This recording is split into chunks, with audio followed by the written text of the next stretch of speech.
Welcome back to TMZ Live. It is a big, huge night for President Trump.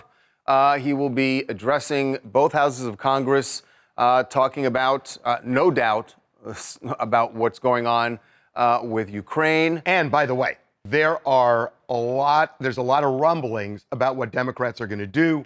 There's talk they're going to dress up, they're going to clown him, they're going to boycott, they're going to heckle him. So this could be a lively session. It'll definitely be a lively session no matter what is done. Something is going to happen.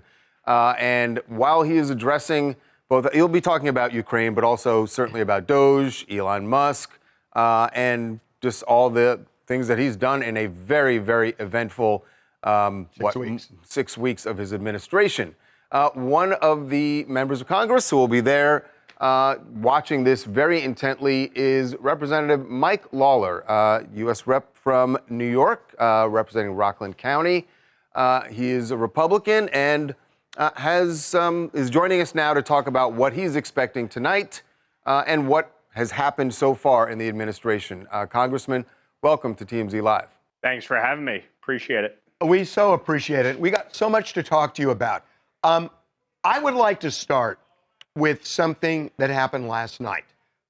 J.D. Vance was on Sean Hannity's show, and Sean Hannity asked him a question about why haven't you said bad things about Putin? Why haven't you or the president said? Or you or the president said bad things about Putin?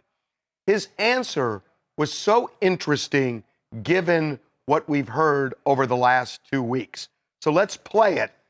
Really want to get your reaction to this. The media and the Democrats, they want Donald Trump to call him names. And the president addressed that thing. And then he's supposed to call him and say, Vladimir, you ready to talk a peace now? Yeah. That's not going to work. No, it's diplomacy 101. It's important for President Trump to be able to have a conversation. That's not well served by standing up at a press conference and calling the guy every negative name in the book. A dictator without elections. Zelensky better move fast or he's not going to have a country left. But today I heard, oh, well, we weren't invited. Well, you've been there for 3 years. You should have ended it 3 years. You should have never started it. You could have made a deal. You should be thanking the president for trying to bring it into this conflict. You got to be more thankful, because let me tell you, you don't have the cards. With us, you have the cards. But without us, you don't have any cards. So is diplomacy one-sided in the sense you don't piss off Putin, but Zelensky's fair game? Well, look, I've been very clear from the very beginning that Vladimir Putin is a vile dictator and thug. He and he alone is solely responsible for the unprovoked invasion of Ukraine and the death and destruction that has been wrought over the last 3 years. Obviously, Ukraine is in a precarious position the longer this conflict ensues, which is part of the reason why President Trump has been pushing so hard to get a peace deal and get to the negotiating table. I think nobody wants to see this conflict continue.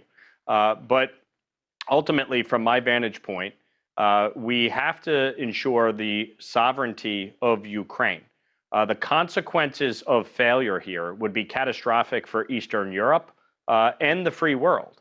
And I have no doubt that other former Soviet satellite states, like Moldova, would fall quickly if Ukraine were to fall. So there are real consequences to failure here. I think the president certainly understands that and understands the importance of getting a peace deal and strengthening the economic relations with Ukraine and the United States. That is why that deal last Friday was so important to get signed. I think what happened in the Oval Office was extremely unfortunate. It did not serve anyone well. The only winner out of that was Vladimir Putin because the deal didn't get signed. And so this is something that long term, we need to make sure that Zelensky gets back to the table with President Trump. I think his tweet today, his statement on X, was a positive step towards that. Right, where President Zelensky said that they absolutely want peace in Ukraine. But I'm just wondering, Congressman, and you're right, that ultimately we need to get Zelensky back to the table. And as President Trump has said, he wants to get Putin to the table. So then why the name calling for Zelensky? If you want Zelensky at the table, you need both of them at the table. So why go after Zelensky so hard and so publicly, but not Putin? I mean, maybe don't go after either. Look, I didn't obviously agree with some of the rhetoric against President Zelensky. I do understand the tack that the president is taking with respect to Vladimir Putin. There have not been conversations or negotiations over the last 3 years. When President Biden was in office, he did not engage with President Putin. And that obviously makes it difficult to negotiate a peace. The fact is, Putin cares nothing about human life. He has proven that time and again. And he, unless engaged, is going to have no reason to stop this war of aggression and continue to send, Russian and now North Korean soldiers into battle, all for the express purpose of overtaking Ukraine. I think no matter how much weaponry we send, the concern is that this is headed towards a stalemate or worse. And that is in large measure why the president is trying to stop this. I think anytime you are engaged in diplomacy, it can get contentious, and there are strong differences of opinion, and sometimes it can get heated. I think it was unfortunate that it spilled out into public view last week, and I think it's imperative that we get this back on track. I saw you last week on the CNN game show. Yeah. I saw a clip. Honestly, I mean, I'm a huge Beach Boys fan, and I told our producers we have to have Mike Lawler on because there's a lot of important stuff to talk about, but he's got to do this song. So tell us how you created it, and then be the showman and perform it, please. You got it.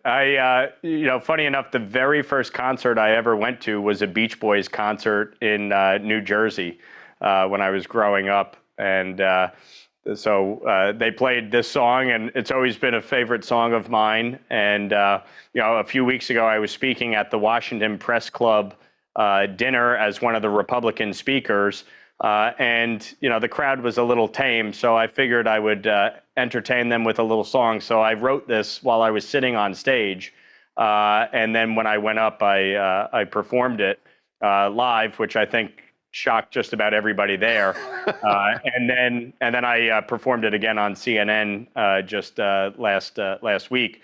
But it's in part making jest of obviously President Trump's speaking about taking over Greenland, Canada, Panama, and Gaza. All in good fun, but I'll give you a little live version of it. Please. Aruba, Jamaica, Panama, I'm gonna take you. Bermuda, Bahama, Greenland, come home to your mama. Key Largo, Toronto, Trudeau, why don't we go? Off the Mediterranean Sea, there's a place called Gaza Lago, and that's where you've gotta go to get some USAID. That is unbelievable. I couldn't believe you did this. When I saw it the first time you performed, first time I saw it was on CNN on Have I Got News for You. How does this go over with the president? I was just shocked. I was like, Congressman Lawler, who is a Republican, I'm just wondering how this goes over with the president. I don't know that he's seen it yet. I did send it to some of his staff. Hopefully he takes it in good humor. Here's the thing, Congressman. Did they respond when you sent it to them? No. Well, we love this song, and it's just a matter of time till the Beach Boys call you. You know that, right? Start working on verse 2 and verse 3. Absolutely. That's I'll sit down pen to paper tonight. Not when he's speaking. Do it later, okay? I'll get some new material tonight. Right. Hey, it's great having you on. Thanks so Congressman. much. Thank you. Appreciate it. Thank you so much. That was so awesome when I saw him do that. We need more of that. Creative.